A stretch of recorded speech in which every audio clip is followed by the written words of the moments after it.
In the last book, Tandy Angel solves a string of private school murders going on in New York, while also balancing her brother's trial, which he was accused for murder. In this book, her and her family has moved to Paris because of her great-grandmother, who was also very wealthy and successful, and she left them her vacation house and a fortune, which is very convenient since they just lost everything to Uncle Peter in the last book. Tandy is also reunited with her lost love, James, in this book, which is something she deserves considering what she's been through. Of course, the whole romance thing isn't really for me. I think it tends to make it a little cheesy and especially overdramatic for what happens later on. But of course, we'll get to that. I like the way this book played out and how everything from the start that we thought was their own mystery really is a part of a much bigger mystery, and how everything has always been about the wealth and money. We also see some long-awaited answers come to terms. Tandy is going on a journey to figure out more about her parents and solve the mystery of her sister's death. Just to explain, in the earlier books, we find out that she used to have a sister named Catherine, but she mysteriously died in a quote-unquote car crash when she ran away with her boyfriend in Paris. Later on, we are thrown with the twist that Catherine was really alive all this time and is trying to hide from someone. Who is that, though? Well, you'll have to find that part out for yourself. There were some things about this book that I did not like, though. One of the main ones was the characters. I fell in love with Tandy's personality when I first started to get to know her in the book. She had a dry sense of humor and a lot of traits I could relate to. In this book, though, it seems as if it was reading from a whole new character. I get that she was on her parents' drugs in the first book, and she's off them completely in this book, so yeah, she should be a little different. And of course she wasn't this way throughout the entire book, but every once in a while she seemed overly emotional and just annoying in my opinion, which is not the Tindori Angel I know. And there's the subject of CP.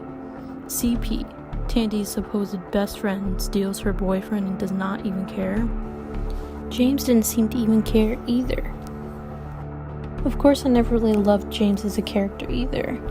It just seems highly unlikely that someone like CP, who was Tandy's little sidekick in crime fighting, who was supportive, fun, and nice, would be someone who would go behind her friend's back, steal her boyfriend, and then act as if it wasn't that big of a deal. Also, just to remind you, CP was dating Tandy's brother Harry when she did this. Harry is the last character that I'm going to be complaining about today. You are trying to tell me that Harrison Angel, the kid who is very emotional, poetic, charming, musically talented, and probably the sweetest character you could ever create, is a drug addict? Excuse me, the Harry I know is, first of all, way too smart for that kind of stuff, and second of all, would just never do that.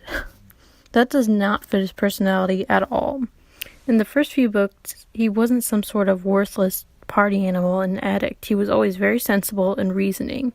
That's one of the reasons why he works so well with Tandy. Not to say Tandy wasn't sensible, they just made a great team, because they thought alike, and her twin brother always knew how to help her, especially when she wasn't doing well mentally. Overall, this book was very good though. It was really interesting and easy to read. I loved the twists and turns through the story that would take, and I thought Patterson did a great job with this. I would definitely recommend this to someone. I would say they should read the other ones beforehand because a lot of mysteries in this are tied into the other books. And it's really cool how it's done and pretty well written.